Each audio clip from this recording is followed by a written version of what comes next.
Hello प्यारे बच्चों। आज की कहानी का नाम है रानो और मीनो की नाफरमानी। एक दफ़ा का जिक्र है कि एक खूबसूरत सब्ज वादी में जहाँ हर तरफ रंग बिरंगे फूल, दरख्त और ताज़ा हवा थी, एक बड़े दरख्त पर एक छोटा सा घोंसला था। इस घोंसले में एक परिंदों का खानदान रहता था। उस खानदान में दो नन्हे बच्चे थे जिनके नाम रानो और मीनो था। उनके अब्बू का नाम उड़ान और अम्मी का नाम चेचे था। रानो और मीनो खामोशी से सुनते थे, लेकिन उनके दिल में बाहर की दुनिया देखने की ख्वाहिश रहती थी। एक दिन सुबह का वक्त बाबा उड़ान और अम्मी चहचे अपने बच्चों के लिए खाना लेने बाहर गए। घोंसला खाली हो गया। रानो ने इधर उधर देखा और सोचा कि बाहर की दुनिया कितनी खूबसूरत होगी। मीनो भी सोच में गुम था और उसने दूर दूर इमारतें और बागात देखे। उसके दिल में ख्याल आया कि अगर वो थोड़ी देर बाहर चला जाए तो क्या हर्ज है। मीनू आहिस्ता आहिस्ता घोंसले से नीचे उतरा और जमीन की तरफ आ गया। वो एक अजनबी रास्ते पर चल रहा था। उसे ठंडी हवा, सब्ज घास और फूल बहुत अच्छे लगे।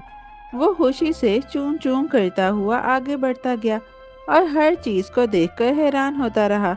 वो एक बड़े घर के बाग के पास पहुंचा जो बहुत खूबसूरत था। बगैर सोचे वो इस बाग के अंदर चला गया। उस बाग में कुछ बच्चे खेल रहे थे। जब उन्होंने मीनू को देखा तो वो हैरान हो गए। फिर वो उसे पकड़ने के लिए दौड़ पड़े। मीनू बहुत डर गया और तेजी से भागने लगा। बच्चे उसके पीछे पीछे दौड़ रहे थे। मीनू आगे आगे और बच्चे पीछे पीछे। वो बहुत खौफजदा हो गया और उसकी जान खतरे में आ गई। अचानक मीनू ने एक खुश्क पानी की नाली देखी। उसने सोचा कि शायद ये बचने का रास्ता है। वो फौरन उस नाली में घुस गया। बच्चे उसके अंदर नहीं पहुंच सके। इस तरह वो उससे बच गया। वो नाली के अंदर से रेंगता हुआ दूसरी तरफ निकल आया। ये नाली दीवार के नीचे से पानी बाहर निकालने के लिए बनी थी। जब वो बाहर आया तो वो बहुत परेशान था। उसे अपना घोंसला नजर नहीं आ रहा था। उसने इधर उधर देखा मगर समझ नहीं आया। फिर वो एक बड़ी जगह पर पहुंचा जो एक चिड़ियाघर जैसा बाग था। वहाँ शेर, चीते, लोमड़ियाँ और दूसरे जानवर थे। कुछ परिंदे पिंजरों में कैद थे। एक कैदी परिंदे ने उसे बताया कि उसने भी माँ बाप की बात नहीं मानी थी और अब वो कैद है। ये सुनकर मीनू बहुत डर गया। उसका जिस्म कांपने लगा और वो फौरन वहां से भाग गया। वो अपने घर का रास्ता ढूंढने लगा मगर भूल गया था। चलते चलते वो एक शहर के बाजार में पहुंच गया। वहां बहुत सी दुकानें और लोग थे। मीनू सब कुछ देखकर कुछ देर के लिए खुश हो गया, लेकिन वो अपने घर को भूल गया। अचानक उसे बिल्ली की आवाज मियाऊं मियाऊं सुनाई दी। वो डर गया। उसने देखा कि एक मोटी बिल्ली दुकान के बाहर बैठी है। मीनू बहुत खौफजदा हो गया और सहम कर खड़ा हो गया। वो बहुत परेशान हो गया और मदद के लिए चीखने लगा। मीनू ने जोर जोर से अपने अम्मी अब्बू को पुकारा और अल्लाह से दुआ की। उसी वक्त बाबा उड़ान और अम्मी चहचे उसे ढूंढते ढूंढते वहां पहुंच गए।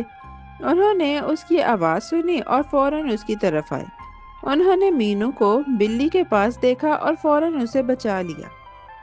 फिर वो उसे अपने घर ले आए। घर पहुंचकर उन्होंने मीनू को डांटा। मीनू रो रहा था और अपनी गलती मान रहा था।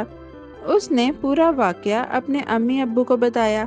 रानू ने भी कहा कि जो बच्चे अपने वालिदैन की बात नहीं मानते वो हमेशा मुश्किल में पड़ जाते हैं। मीनू ने वादा किया कि वो अब कभी नाफरमानी नहीं करेगा। वो अपने अम्मी अब्बू की हर बात मानेगा। उसकी अम्मी अब्बू ने उसे प्यार किया और उसे समझाया। सब घर वाले खुश हो गए। अब घर में सुकून और मोहब्बत वापस आ गई।